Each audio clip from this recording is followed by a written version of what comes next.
Greetings, colleagues. Wanted to share this with you. This is a course that was recently developed using the application called H5P, which I'll show you what it looks like here. So this is from an audio book of an earlier edition of Give Me Liberty by Eric Foner.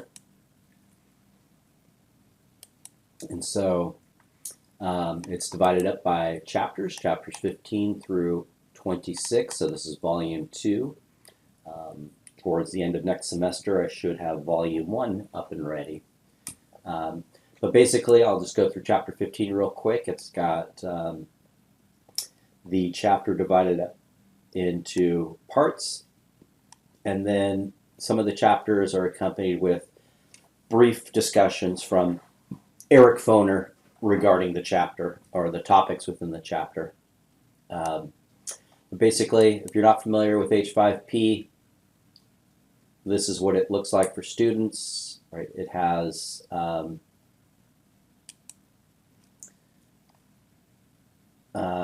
key points, right? And this could be utilized as a study guide for students. Here's the course, which is the audiobook. Freedom, Reconstruction, 1865. And then these little dots here provide vocabulary, and these little circles here provide a couple of questions, multiple choice questions. So this video is interactive for students. And then down below are the transcripts from the video. And then students are able to take a quiz right here. These are designed as practice quizzes, although you can assign them for points within the Blackboard gradebook. And another activity here, drag the words, which you could also assign within the whole thing you could assign through the gradebook.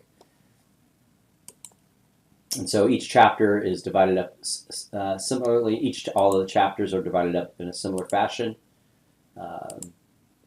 And probably over the break, I will also include primary sources for this as well. Also within each chapter, you'll find a quiz, an accumulative quiz of all of these activities here, along with a short answer assessment that is proctored for the students using HonorLock. Let's see, anything else here? Oh yeah, I'll explain that in just a second here, of how to transfer this to any course that you need in just a second here. But yeah, that's about it for this. But yeah, H5P is a very valuable application. I found it, especially using audiobooks, quite useful for class discussions. Students have a tendency to engage with an audiobook accompanied with text, more so than just a text, based on my experience. But to share this with your course, you simply go to these 3 little dots here, and then you go to Export Course Package. Click there. And it will go to your downloads, save.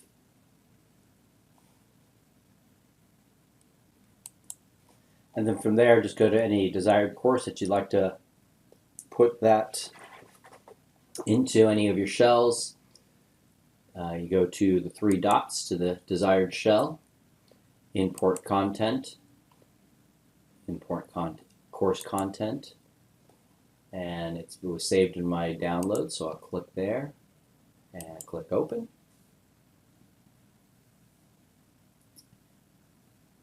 And wait for the course content to upload into the course, and there you go.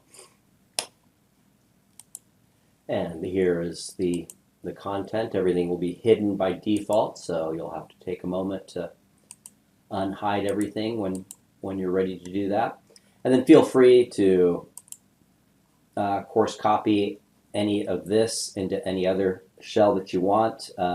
You could take it apart if you like. You could use just part of a chapter in any course that you find useful. And how you go about that is, let me show you real quick.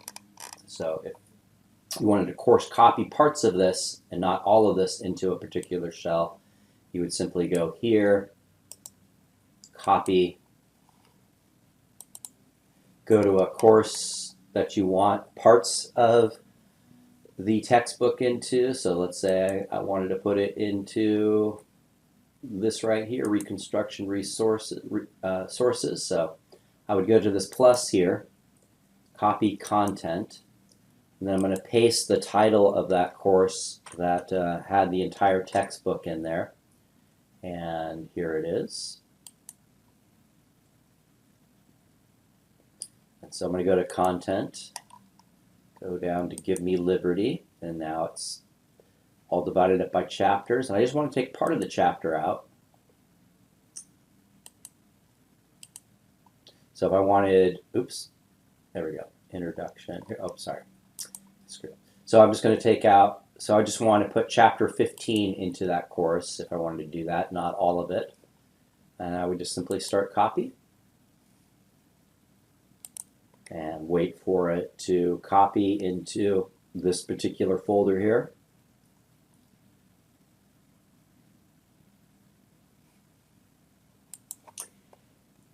And after a few moments, it imported chapter 15, What is Freedom, Reconstruction, into that particular folder. And there are the interactive books available along with the quiz that was available as well. So that's how you go about that, of sharing it with your other courses in both ways, and then piecemealing it out into courses as you see fit. And just to show you real quick how to activate, to use H5P on your own, you simply go to, click a plus, go to Content Market, and then go to H5P.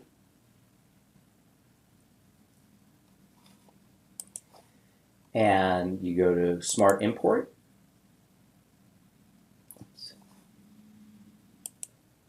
And from there, go to this button here, New Import. And let's say there's a school video by Eric Foner, Slavery Was Not Going Away, that you thought might be useful to your students. You click here, copy, go back, go to Link, and click Submit. And wait for that to transcribe. And as you saw, if you noticed here, if you had a file you wanted to upload or a text, you can do that as well. But let's just wait for this to transcribe. So once it's done transcribing, you could review text. So if there was anything in there that you wanted to take out or add to it, you can do that here. Take note there's a, they've reduced it. It used to be at 50,000, now it is 40,000. That's too bad, but still.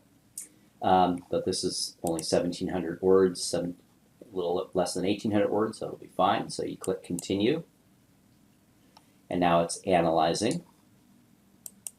And once it's done analyzing, it'll ask you to review concepts. So it just went through and is providing a definition to any concept that was discussed by Professor Foner. So if you're satisfied with all of those, you don't want to unclick any of them, you just click Continue. And then it's going to give you a list. The default is interactive book, but there are other things that you can go through to see if, on your own, to see if those are things that you want to do. Sometimes it's useful just to deploy it as an interactive video without text. The higher order questions I find of value. It'll give you activities you can do in class or discussion prompts. But let's just keep it at interactive video. We're going to generate content. And now it is generating, so we'll wait. So once it is done, then you go to See Content. There's the interactive book. And then you're going to need to edit it. So here's the default. It comes with a glossary, concept cards, quiz, drag the words, flashcards, summary. For my preference, I like to put the summary up above. And it comes with an abstract, key points, and summary. For my preference, I tend to take the abstract out as well as the summary so they can engage more with the actual content. But I do leave in the key points because I do find this as a useful study guide for the students. And the concept cards and the flashcards can be useful, but I find it a bit too busy when it's delivered to students. There's just too much for them to click. So for my preference, I tend to take the concept cards and the flashcards out, but obviously you're free to keep those things in.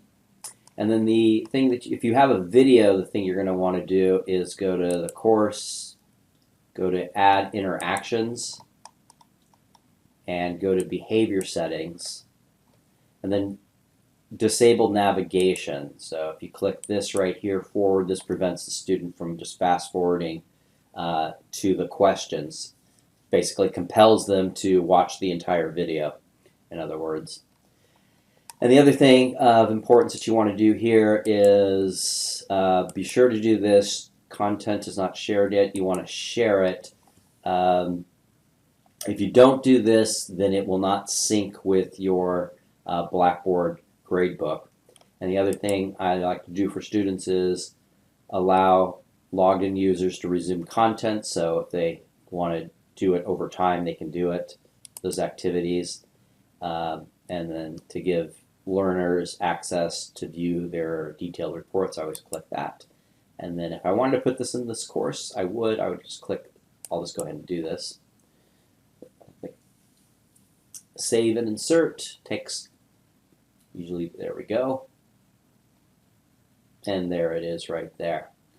So this is the end product right here. Let's start. There's the key points. There's the course. Right, click play. To understand the... And there's the quiz, and drag the words right there. One other thing to point out real quick is if you want this to count as to some portion of your overall grade, be sure to go to the 3 dots here.